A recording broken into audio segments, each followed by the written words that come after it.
جس کی میں ملاقات کے لیے آیا ہوں؟ کہاں ہے محمد جس کے واسطے میں نے اپنے پیٹ پر پتھر باندھا ہے؟ روایت کے اندر ہے کہ پوری مسجد میں صحابہ بیٹھے ہیں، یہ آواز سنتے ہیں کہ سارے صحابہ رونا شروع کر دیتے، سارے صحابہ رونا شروع کرتے، کوئی جواب نہیں دیتا۔ حضرت علی کھڑے ہو جاتے، حضرت علی رضی اللہ تعالیٰ عنہ مسجد نبوی میں موجود ہوتے، کھڑے ہو جاتے، اس مسافر کے، اس یہودی کے ہاتھ کو پکڑ کر اس کو بٹھاتے، اس کو تسلی دیتے اور اس کے بعد کہتے ہیں کہ ایک غم کی بات تجھے بتا دوں جس کی وجہ سے میں بھی روتا ہوں، یہ مدینے میں صحابہ بھی روتے ہیں اور سلمان فارسی بھی روتے ہیں۔ ایک غم کی بات بتا دوں کہ جس نبی کے واسطے تو یہاں آیا، جس نبی کے واسطے تو نے اپنے پیٹ پر پتھر باندھے، جس نبی کے واسطے تو بھوکا پیاسا رہا، 3 دن ہو گئے، اس نبی، وہ نبی خدا کو پیارا ہو چکا، اس نبی کا انتقال ہو چکا۔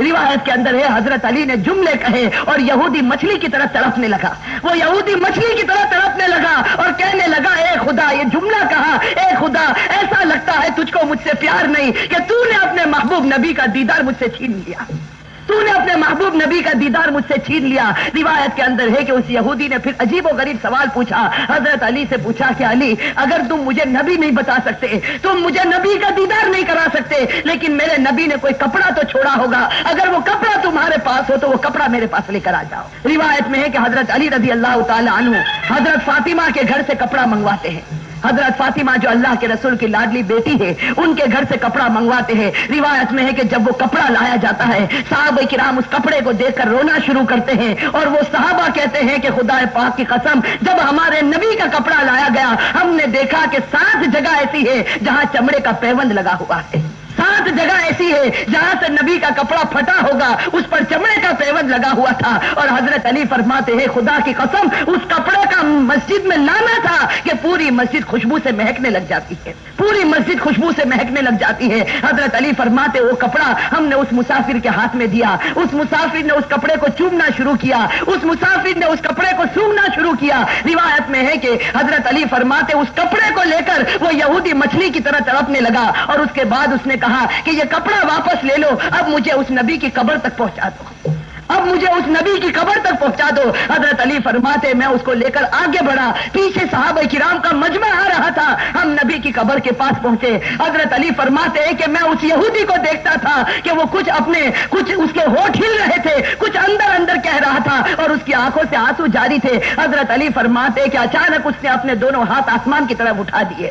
حضرت علی فرماتے میں نے دیکھا اس یہودی کو، اس نے اپنے دونوں ہاتھ آسمان کی طرف اٹھائے اور اس نے یہ جملہ کہا اللہم اللہم ان تقبلت اسلامی فاقبض روحی الساعہ، کہ اللہ اگر تو نے میرے اسلام کو قبول کر لیا، اگر تو نے میرے مسلمان ہونے کو قبول کر لیا، اے اللہ اسی نبی کے سامنے میری روح کو نکال دے، اسی نبی کے سامنے مجھے موت دے دے۔ حضرت علی فرماتے ابھی اس نے یہ دعا پوری نہیں کی تھی کہ میں نے دیکھا کہ وہ یہودی زمین پر گرتا ہے، میں اس کو ہاتھ لگانے جاتا ہوں تو معلوم ہوتا ہے کہ یہ خدا کا پیارا ہو چکا ہے۔ میرے بھائیوں حضرت علی رضی اللہ تعالی عنہ فرماتے ہیں کہ میں نے نبی سے محبت کرتے ہوئے بہت کم لوگوں کو دیکھا اور اس شخص کو میں نے دیکھا کہ جس کو نبی سے ایسی محبت تھی کہ نبی کی موت ہوئی، نبی کا انتقال ہوا، انہی کے قریب میں ان کا بھی انتقال ہو گیا، انہی کے قریب میں یہ بھی خدا کو۔ میرے بھائیوں ہمارے آقا سرکار دو عالم صلی اللہ علیہ وسلم کا مقام اور مرتبہ بہت اونچا ہے۔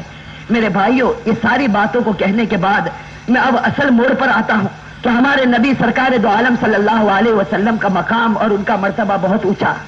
اب میرے بھائیوں ہمیں صرف اتنا دیکھنا ہے، اتنا دیکھنا ہے کہ جس کا مقام اور مرتبہ اونچا ہوگا اس کے ساتھ محبت کرنا بھی ضروری ہے۔ ارے میرے بھائیوں نبی کے ساتھ محبت کرنا ضروری ہے یا نہیں؟ میرے بھائیوں مسلمان کا ایک بہت بڑا فرض ہے کہ اپنے دل میں سرکار دو عالم صلی اللہ علیہ وسلم کی محبت کو پیدا کرے اور ہم نبی سے محبت کرنے والے بن جاویں۔ اور میرے بھائیوں کبھی ہم نے یہ سوچا کہ ہمارے نبی سرکار دو عالم صلی اللہ علیہ وسلم نے ہم سے محبت کی؟ ارے میرے بھائیوں کیا نہیں کی؟ ہمارے نبی نے ہم سے محبت کی، ہمارے نبی نے ہم سے وفاداری کی، لیکن ہم بڑے غدار ہیں کہ جس نبی نے ہم سے محبت کی تھی میرے بھائیوں اس نبی سے محبت کو ہم نے توڑ دیا۔ جس نبی نے زندگی بھر اس امت کے ساتھ وفاداری کی میرے بھائیوں ہم نے اسی نبی کے ساتھ غداری کی۔ صرف ایک روایت میں آپ کو بتاؤں، اور میرے بھائیوں جو سچا پکا مسلمان ہے اس روایت کو سننے کے بعد اس کے بدن کا ایک ایک بال کھڑا ہو جاتا۔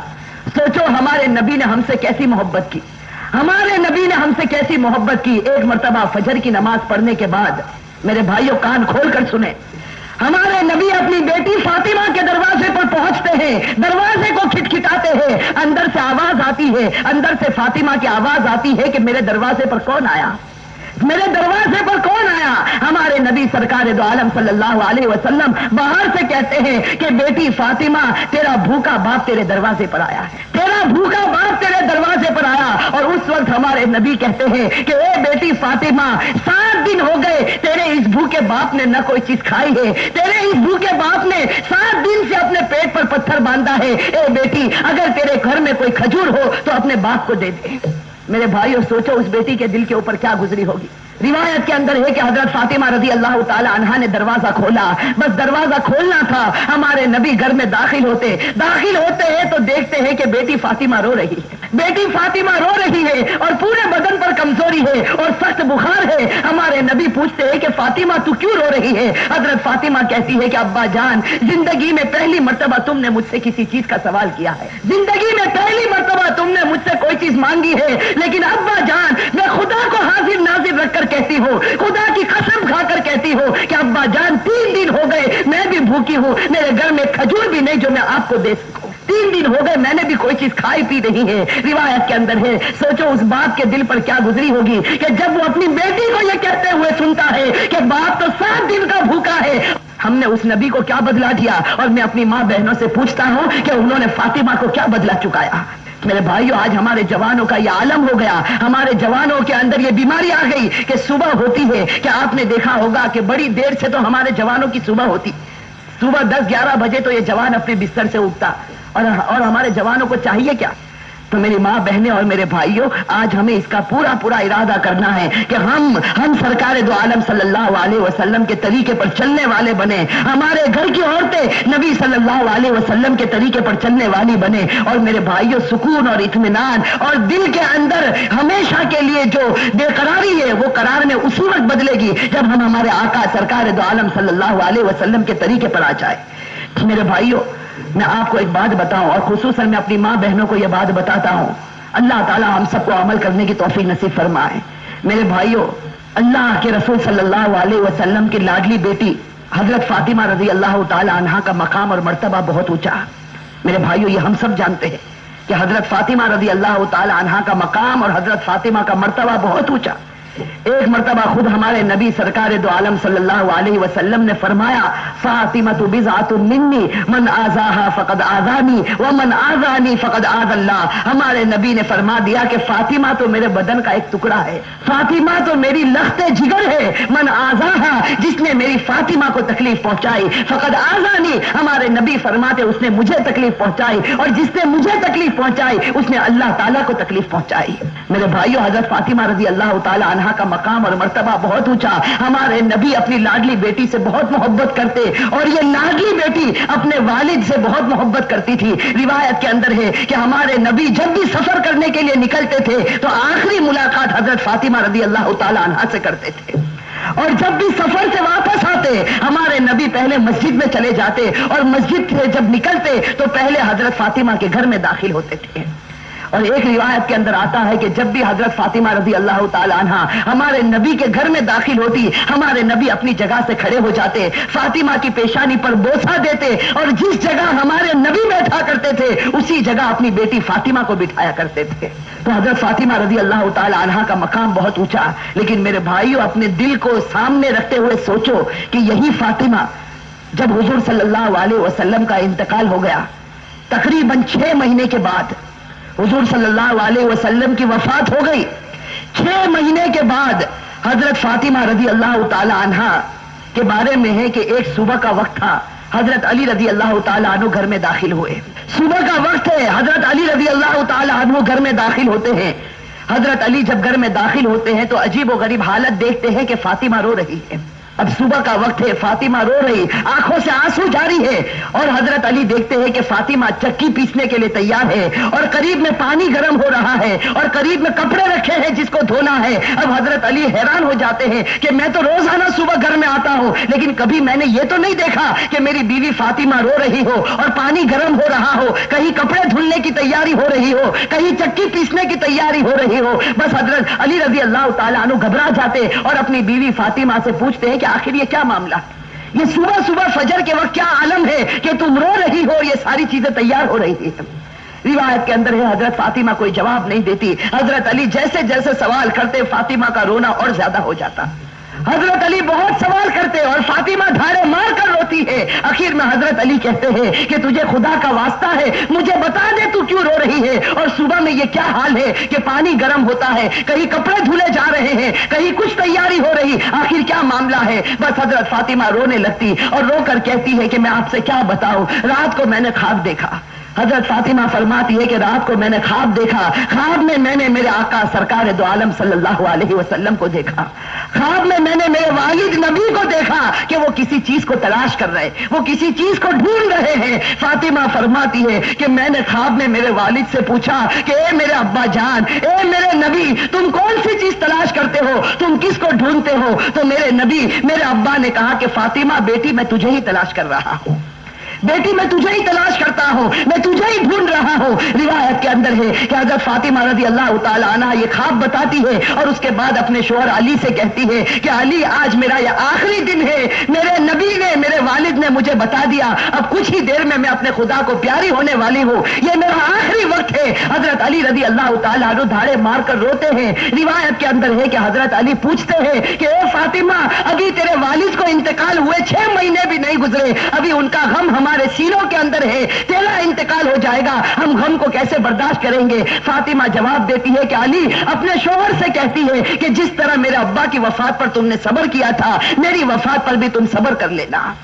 میری ماں بہنیں، اصل بات مجھے یہ بتانی ہے کہ حضرت فاطمہ رضی اللہ تعالی عنہا کی طبیعت خراب سے خراب ہونے لگتی ہے، بخار چڑھنے لگتا ہے، حضرت فاطمہ چکی پیس رہی ہے، حضرت علی ان کے ہاتھوں کو پکڑ لیتے ہیں اور کہتے ہیں کہ اب یہ بس کرو، آج تمہارا آخری دن ہے، تم ہمیں چھوڑ کر جانے والی ہو، یہ چکی کو پیسنا، یہ کپڑے دھونا، یہ پانی کو گرم کرنا، یہ سب تکلیف کیوں اٹھا رہی ہو؟ فاطمہ رو کر کہنے لگتی ہے، فاطمہ رو کر کہنے لگتی ہے کہ مجھے تمہارا بھی حق ادا کرنا ہے اور مجھے میرے بیٹے حسن اور حسین کا بھی حق ادا کرنا ہے، میں دنیا سے چلی جاؤں گی، میں چاہتی ہوں کہ چکی پیس کر جاؤں، کپڑے دھل کر جاؤں، اپنے بچوں کو نہلا کر جاؤں، تاکہ میرے انتقال کے بعد تمہیں کسی کے سامنے ہاتھ پھیلانا نہ پڑے، تاکہ تمہیں کسی کے سامنے ہاتھ پھیلانا نہ پڑے۔ روایت کے اندر ہے کہ حضرت علی ان کو سمجھا کر کھڑا کرتے ہیں، ابھی ان کو کھڑا کرتے حضرت علی رو رہے، فاطمہ رو رہی، اتنے میں وہ پیارے بچے حسن اور حسین گھر کے اندر داخل ہوتے ہیں۔ میرے بھائیو سوچو اس ماں کے دل کے اوپر کیا گزرتی ہوگی جو اپنے بچوں کو حسن اور حسین کو آخری مرتبہ دیکھتی ہے۔ حضرت فاطمہ دونوں بچوں کو اپنے سینے سے لگا لیتی ہے، حضرت علی رو رہے، فاطمہ روتی، ان کا رونا دیکھ کر وہ 2 معصوم بچوں کو رونا آ جاتا۔ وہ 2 معصوم بچے جب روتے ہیں اور اپنی ماں سے پوچھتے ہیں کہ ماں تو کیوں روتی ہے، اپنے باپ سے پوچھتے ہیں کہ ابا جان تم کیوں روتے ہو، علی کوئی جواب نہیں دیتے، فاطمہ کوئی جواب نہیں دیتی، فاطمہ صرف بچوں سے اشارہ کرتی ہے کہ تم میرے والد کی قبر کے اوپر چلے جاؤ، تم میرے نبی کی قبر پر چلے جاؤ۔ تاریخ میں یہ بات لکھی ہے کہ حسن اور حسین دونوں معصوم بچے ہیں، دونوں لاڈلے بچے ہیں، نبی کی قبر کے اوپر جاتے ہیں، ابھی قبر کے اوپر کھڑے ہوتے ہیں کہ اندر سے آواز آتی ہے، حضرت محمد رسول اللہ صلی اللہ علیہ وسلم کی آواز آتی ہے کہ اے میرے نواسے، تم اپنی ماں کے پاس چلے جاؤ، میرے پاس تو تم بعد میں بھی آ سکتے ہو، لیکن آج آخری دن ہے، اس دن کے بعد تمہیں اپنی ماں کا چہرہ نظر نہیں آئے گا۔ میرے بھائیو سوچو ان بچوں کے اوپر کیا گزرتی، وہ بچے روتے پیٹتے گھر میں آتے دیکھتے ہیں کہ ماں بھی رو رہی، باپ بھی رو رہا، یہ دونوں بچے آ کر رونے لگتے، اپنی ماں کے گلے لگ جاتے۔ روایت کے اندر ہے کہ فاطمہ کا بخار اور بڑھتا ہے، شام کا وقت ہوتا ہے، اب حضرت فاطمہ کو یقین ہو جاتا کہ اب میرا انتقال ہوگا، اب میرا آخری وقت آ گیا۔ میری ماں بہنیں کان کھول کر سنے، حضرت فاطمہ اپنے شوہر کو قریب میں بٹھا دیتی ہے، حضرت فاطمہ علی رضی اللہ تعالی عنہ کو قریب میں بٹھاتی ہے اور حضرت فاطمہ کہتی ہے، اپنے شوہر سے کہتی ہے کہ میں 3 بات تمہارے سامنے رکھتی ہوں۔ میری ماں بہنیں اس بات کو سنیں اور سوچیں کہ ہم اپنی زندگی کو کیسے بدلے۔ وہ فاطمہ رضی اللہ تعالی عنہا جو اللہ کے رسول کی لاڈلی تھی، وہ فاطمہ رضی اللہ تعالی عنہا جو اس امت کے واسطے اپنے پیٹ پر پتھر باندھتی تھی، وہ فاطمہ رضی اللہ تعالی عنہا پیشانی پر ہمارے نبی نے بوسا دیا، وہ فاطمہ رضی اللہ تعالی عنہا جن کے بارے میں ہمارے نبی نے کہا سیدۃ نساء اہل الجنہ فاطمہ رضی اللہ تعالی عنہا کہ جنت میں عورتوں کی اگر سردارن بنے گی تو حضرت فاطمہ رضی اللہ تعالی عنہا بنے گی۔ وہ فاطمہ رضی اللہ تعالی عنہ کا آخری وقت ہے،